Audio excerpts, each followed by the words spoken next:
ตำเจียวก็ได้เฮ็ดหลายได้หลายเมนูสำหรับยอดวายอย่างที่บอกไปเนาะโลหนึ่งกะหลายร้อยเติบเลยทุกคนประมาณ300 ปลายพุ่นนะเอาเห็นอะไรคือนี่อย่างที่บอกขอบใจท่านผู้ชมที่กดติดตามที่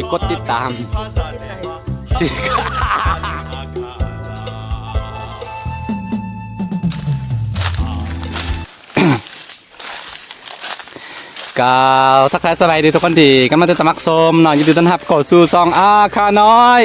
และนี่คือรายการวิถีชีวิตของสุนทรอาคาเนาะเขาจะนำเสนอวิธีการพิธีกรรมต่างๆเรื่องราวต่างๆหรือว่าวิธีหาอยู่หากินของสุนทรอาคาให้ทุกท่านผู้ชมเราได้ชมน้ำกันเนาะ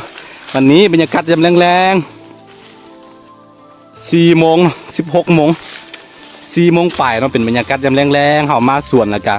ก่อนสิกลับไปบ้านนะชาวบ้านเขาสิมาหาอาหารแบบนี้แหละเอาไปเฮ็ดอาหารตอนกลางคืนทุกคนนี่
คือทุกคนอยู่ป่าของเคสนี่จะเป็นแบบยอดหวายหลายพี่น้องเลยมันเป็นป่าหวายหลายเนาะนี่มีป่าหวายแล้วก็จำพวกหน่อไม้นะหลายพี่น้องหน่อไม้ก็มี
แห้งยาวแห้งมีเด้อสำหรับยอดหวายเด้อทุกคนเด้อ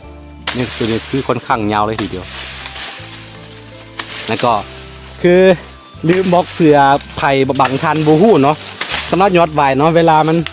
ยาวมันนะเขาโตที่เขาไปสานไม่อย่างไรสานกระต้อไม่อย่างก็ได้ทุกคนสานกระตาสานไม่อย่างก็แล้วแต่ค่อนข้างดีแล้วก็ค่อนข้างแน่นเนาะเขาเอาไปเฮ็ดโต๊ะตั้งไม่อย่างเลยโคตรดีแล้วก็ราคาแพงเด้อตั้งหวายไม่อย่างนะตั้งหวายเลยกว่าเก้าอี้ของภาษาไทยเนาะเอาไปเฮ็ดเก้าอี้ไม่อย่างโต๊ะไม่อย่างนะค่อนข้างแพงเนาะเป็นชุดมีหลายล้านเติบนี่แล้วก็พอมันยาวพอระยะหนึ่งแล้วก็มันก็จะตายไปเองนะสำหรับยอดหวายเนาะเพราะฉะนั้นมันไม่ได้เป็นการทำร้ายมันอย่างมีแต่ว่าเฮาปะมัน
เราต้องหากินเรื่องนี้ไปเด้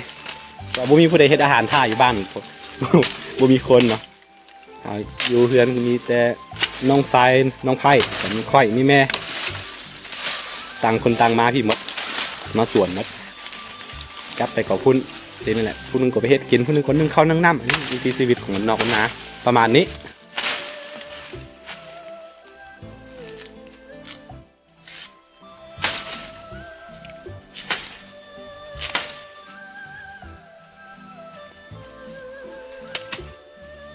นี่คือวิธีเอาไหวเอายอดไหวตามสไตล์ของอาม่าเขา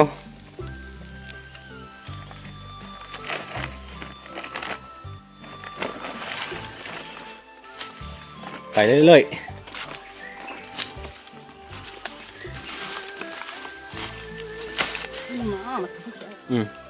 เดี๋ยวให้อาจจะนำอาม่าไปเรื่อยๆได้ทุกคนเด้อผู้ใด FC ผู้ใดกำลังเข้ามาใหม่ก็ผู้ใดมักเรื่องราววิถีชีวิตแบบบ้านๆเนาะอย่าลืมกดติดตามไว้เพื่อว่าตอนไหนค่อยลงวิดีโอแล้วพวกเจ้าจะได้เห็นก่อนไผ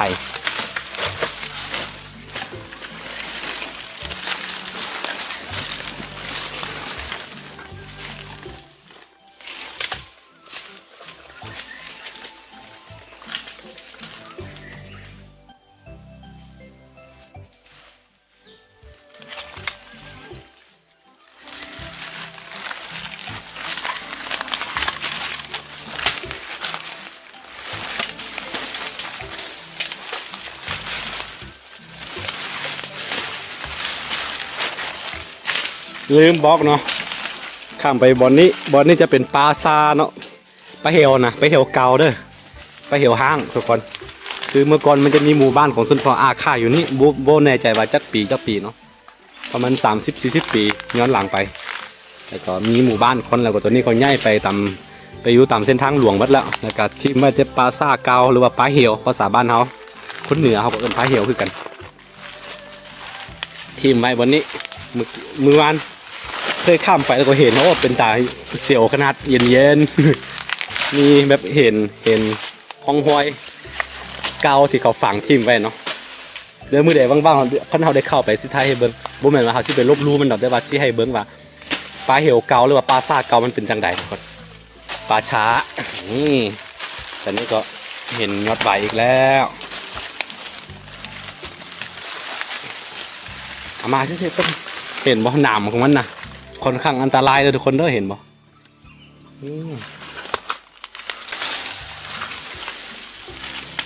วันนี้ให้อาม่าเป็นนางเอกเราก็ต้องเห็นแล้วเนาะเอาเป็นผู้บรรยายเป็นมือกล้องอ่ะ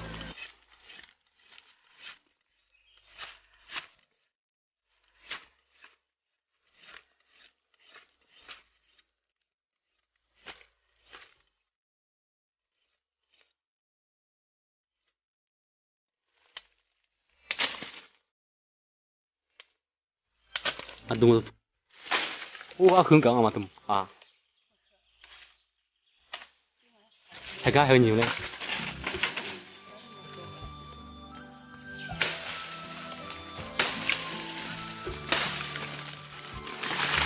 นี่คือต้นหวายนะพี่น้องเด้อต้นหวาย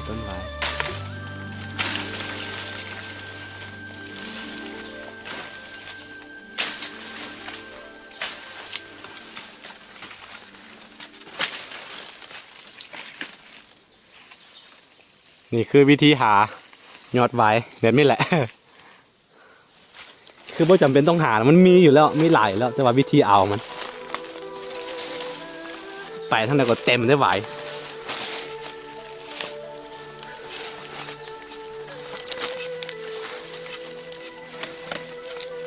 เสียเอาหวายเสียเอาปีเสียเอาเฮ็ดมันยังไปกิน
เนี่ยทุกคนได้ยินเสียงจักรจันทร์ในห้องบ่เนาะว้าวนี่คือนี่ได้ยินบ่ตัวนั้นเนาะตัวที่กำลังห้องจักรจันทร์ที่ตัวกำลังห้องกันเนาะชาวอาคาเสือกันว่ามันเป็นลูกของชนเผ่าลาวเฮานี่นะชนเผ่าลาวลุมเฮานี่เนาะเสียไปหรือว่าเป็นทารกน้อยๆที่เสียไปตอนยังน้อยเนาะมันก็เรียกว่ามันหิวนมแล้วก็มันจะห้องหาในถ้าเฮาฟังดีๆมันจะรู้สึกว่ามันห้องว่าแม่เอ่ยแม่เอ่ยประมาณนี้นะทุกคนอาคาเสือแบบนี้เนาะเอาเสือว่าจักรจันทร์ตัวนี้เมื่อก่อนจะเป็นทารกน้อยๆของชนเผ่าลาวลุมเฮาอันนี้เป็นความเสือเนาะก็เลยว่าฮอดฤดูนี่ก็มันหมายถึงว่าหิวนมนะกินนมบ่ทันอิ่มเท่าใดยังบ่ทันยานมแล้วก็เสียนะในความหมายเนาะความเสือของชนเผ่าอาคาเด้อแล้วก็พอถึงฤดูแบบนี้เนาะพอถึงฤดูแบบนี้แล้วก็ฮอตและย้ำอันตัวจักรจันทร์ในห้องแล้วนี่ถ้าผู้หญิงผู้ใดเคยมีลูกที่เสียไปตอนน้อยเนาะเขาก็จะบีบนมทิ่มเลยทุกคนเด้อันนี้เป็นความเสื่อนะ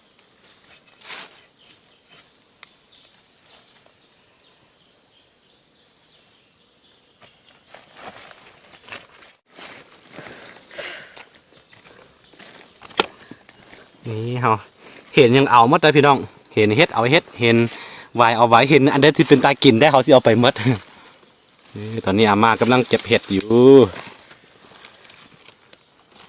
หัวจุ๋มเลย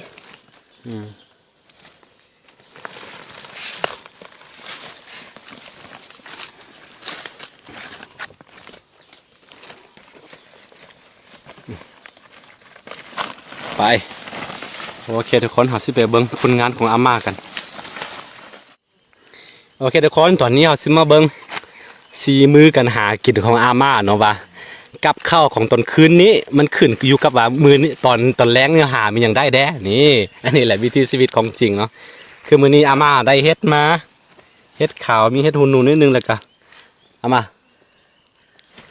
เบิ่งยอดไหวมาเอาเท่าใดเขาเอาพอกินนะคือยอดไหวมันมีหลายอยู่แล้วพี่น้องเอ้ยแต่ว่าเขาก็เอาพอกินนะครับหลังคอยว่ากันไหมที่หลังเพราะว่าเขาก็ได้มาไปหายไปส่วนทุกมืออยู่แล้วเนาะแต่ละมือต้องแบบบ่หมายเขาว่าเวลาไปหายไปส่วนหรือบ่แม่นว่าได้เวียกเดียวเลยทุกคนไปหายไปส่วนแล้วก็ได้อาหารมาพร้อมนะนี่ซ้ำนี่ก็ซ้ำที่กินเนาะไปแกงใส่เห็ดก็ได้หรือว่าไปเผาตามเจียวก็ได้เห็ดหลายได้เห็ดได้หลายเมนูสำหรับยอดวายอย่างที่บอกไปเนาะนี่อาม่าได้หลายเติมเด้อนี่คือสีมือของอาม่ามื้อนี้ตอนแรกนี่เข้าไปประมาณ15 นาทีเข้าป่าไปนี่แหละทุกคนอาม่าเมื่อยบ่เมื่อยเยอะง่ายเยอะเลยขอบใจท่านผู้ชมที่กดติดตามที่กดติดตาม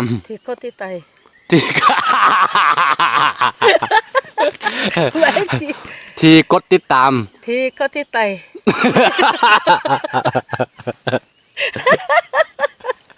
ซองอาคาน้อยขอบใจหลายโอเคเขาได้ประมาณนี้เนาะถ้าผู้ใดมักอันเรื่องราววิถีชีวิตหรือว่าคลิปบ้านๆแบบนี้ก็อย่าลืมกดไลค์กดติดตามอาม่ากำลังอารมณ์ดีกดไลค์กดติดตาม2 อาคาน้อยเนาะเพื่อบริพาดวิดีโอใหม่ๆจาก2 อาคาน้อยโอเคแล้วเจอกันในคลิปหน้าเนาะสำหรับคลิปนี้ไปก่อนเนาะสบายดีอาม่าสบายดีSabali.